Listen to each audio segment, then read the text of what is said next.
Alright, mga minamahal, yes, it's me again, Alicia nyo. Nagbabalik muli para sa ating panibagong video. So, naalala nyo ba yung isang vlogger na kung saan ang kanyang ginawa, mga minamahal, ay nagbanta dito nga po sa Facebook na ipapa-headshot daw po itong si President Bongbong Marcos. Alam naman natin na nasa kustodiya siya ngayon ng NBI. And guess what? Humingi siya ng tulong dito nga po kay Vice President Sara Duterte. At ito yung pinaka-twist. Dahil mismong si VP Sara Duterte dinecline, nireject, inetsapuera itong vlogger na to. O ano ngayon? May napala ka kakasuporta kay VP Sara? O ano ngayon? Tinulungan ka ba sa oras ng kagibitan? O ano ngayon? Kumbaga sa madaling sabi, kasalanan mo yan eh. Ikaw nag-post niyan eh. Alam nyo naman din na itong si VP Sara Duterte, abay, may issue din ng pagbabanta. Alam naman, idikit niya pa yung sarili niya sa'yo. Right? Mga minamahal. So, okay. Sabi dito sa balita, family of DDS headshot blogger facing sedition charges reportedly sought help from Sara Duterte but the OVP has distanced itself. Agoy, ang sakit. Diba? Iniwan ka sa ere. Si Bongo nga, nagawa niyang iwan sa ere, ikaw pa. Nagpapauto ka kasi, diba? Yan kasi, it's okay to express yourself, diba? Nothing wrong with that. In the first place, kung okay, use your freedom of the press, freedom of the expression, okay, that's fine. Pero yung lalagpas ka na sa boundary, that's wrong. Mali na yon, hindi na yon tama. Diba? O ngayon na nakasuhan ka, sa tingin mo, ililigtas ka ng patron mo at umasa ka din na tutulungan ka. Diba? Hindi. Iniwan ka sa ere. Diba? Ang dami niyang mga DDS supporters na iniwan yan sa ere, to be honest eh. Diba? Tapos umaasa ka? Sino ka ba para tulungan ka niya? O diba? Masakit sa heart. Oo. Tapos ngayon sasabihin mo, no, President Bongbong Marcos is the great president all the time. Ulul. Bobo ka ba? Aray mo. Diba? Ang sakit no? Niniwan sa ere. Screenshot ko nga to. Post ito ng Philippine Defense Forces Forum. And beside mga minamahal, ang daming naging kaibigan yan before ni VP Sara Duterte. Pero halos nga lahat ng naging kaibigan niya, naging kaaway niya din. Ba't naging kaaway niya? Kasi masyado siyang talagang uhaw na uhaw sa kapangyarihan. Katulad na lang ni House Speaker Martin Romualdez. I don't know, up to this moment, sobrang bitter niya, pero rinig naman natin na siya pa nga mismo yung nag-promote, diba, sa panahon ng kampanya na Speaker Martin Romualdez will be the next Speaker of the House. Diba? Tapos nung hindi lang napagbigyan yung kanyang mga gusto, I wonder na siniraan niya na itong si former House Speaker Martin Romualdez. Okay, sige. Pag-usapan naman natin itong si Congressman Romualdez. We know that Romualdez is known for a disciplinary leader. Yung focus niya talagang trabaho lang and sobrang workaholic ni Congressman Martin Romualdez. Pero even though natahimik, itong si Speaker Martin Romualdez na nagtatrabaho, mayroong mga grupo nagigil sa kanya. Ang tanong, bakit kaya? Diba? Hindi ba't mas nakakagigil to?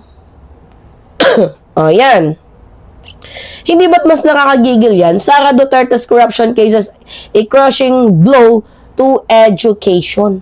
And beside dito pa, mas nakakagigil to, yung binutuhan siya ng 200 plus na mga kongresista para ma-impeach. Di ba mas nakakagigil yan? Kasi mas legit ang ebidensya na itong si Sara Duterte ay harap-harapan, naggarapalang, nagnanakaw sa kaban ng bayan. Eh kung ikukumpara natin si Speaker Martin Romualdez versus sa kanya, si Romualdez very quite efficient. Di ba hindi siya pala sigaw, hindi siya pala mura, hindi siya pala bintang, pero gumagalaw.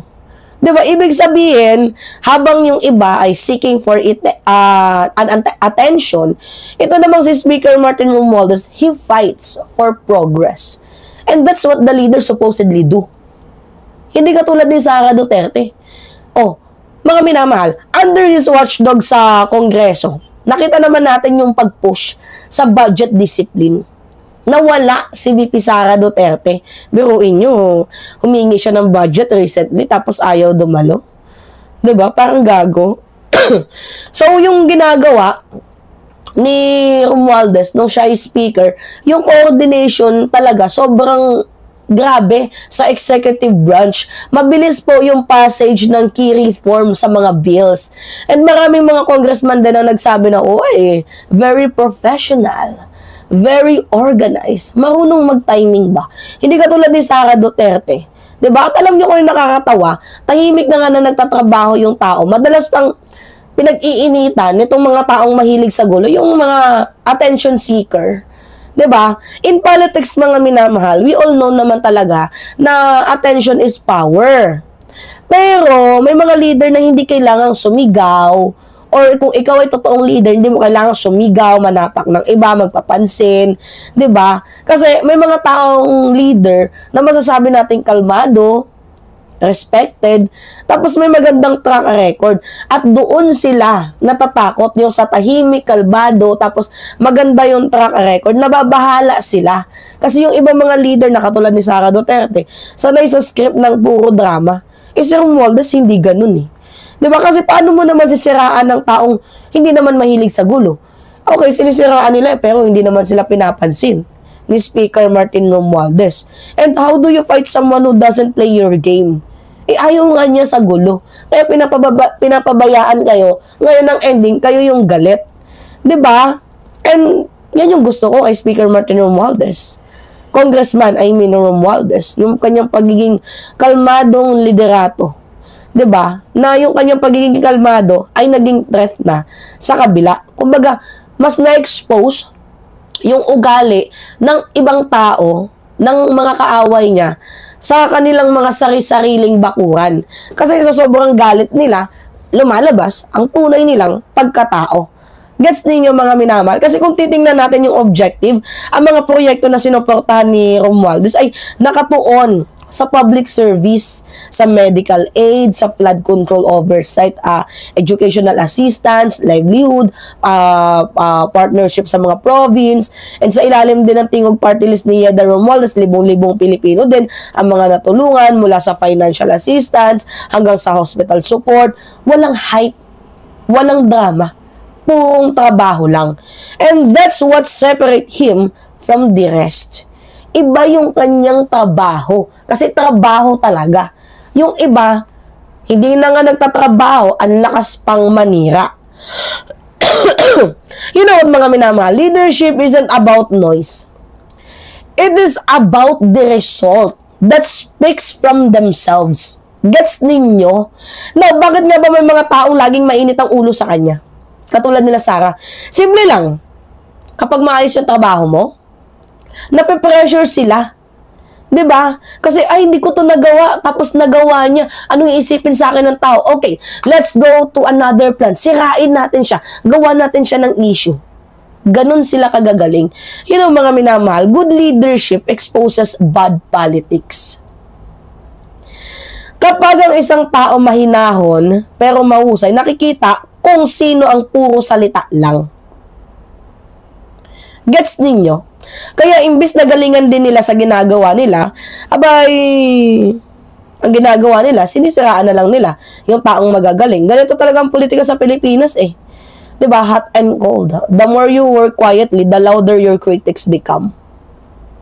Nakakalungkot man isipin, pero we have that kind of politics we have in our country. Isa pa, hindi naman kasi napapansin yung ginagawa nila Sara Duterte. Kaya ginagawa nila drama. Ang kailangan natin talaga is stability. Habang ang ibang grupo ay busy sa power plays, habang ang ibang grupo busy sa intriga, si Romualdez, very steady. Walang away, walang unnecessary drama kasi hindi naman sila katulad ni Sara. At sa gobyerno, mahalaga yan yung stability, accountability, transparency. Di ba? Hindi mo pwedeng pamunuan ng bansa kung lagi kang padalos-dalos. And that's what Sarah supposedly do always. Di ba? Kailangan natin ng leader na marunong mag-isip bago magsalita. Tingnan nyo si Sarah, the more he talk, the more na mas nalalaglag niya yung sarili niya. Katulad ng suitcase. Matagal na namin alam yung sa suitcase na yan. Matagal mo na palang alam. Ba't ngayon ka lang nagsalita? Alam ninyo yung salitang less talk, less mistake. Gets ninyo mga minamahal. Hindi alam ni Sara Duterte yung code na yan eh. Diba? Anyway, mga minamahal, sa sobrang hilig nilang mag-press con, mas lalong nadidikdik ang sarili nila. And itong si House Speaker Martin Romualdez represent the true leadership. Kaya sabihin ninyo, si Miba baka binabayaran yan ni Speaker. For what? Ba't niya ako babayaran? And do you think tatanggapin ko man kung babayaran niya ako? Ang prinsipyo ni Mima hindi nabibili. Kahit nga nasa ahensya ng gobyerno ni PBBM, tinitira ko, di ba? Pag hindi ko gusto. So, sinusuportahan ko siya kasi nakikita ko naman yung good governance na ginagawa ng Congress. Nag-resign na nga lahat-lahat ang tao, sinisiraan niyo pa din. Ano ba yung purpose? Di ba? Anyway, mga minamahal, isa din sa mga dahilan kung bakit kumakapit ang mga intriga sa kanya kahit walang ebidensya kasi ang daming chismosa sa Pilipinas. Ang daming mga mahilig gumawa ng kwento. Kasi nasa demokrasya tayo. Hindi naman kinikitil ni PBBM yung democracy ninyo. Diba, mga minamahal? And in democracy, accountability matters at all. But so does fairness, mga minamahal. If someone keeps being accused but nothing sticks, maybe it's time we look at who will benefits from those lies. Sino nga ba yung nagbe-benepisyo dito?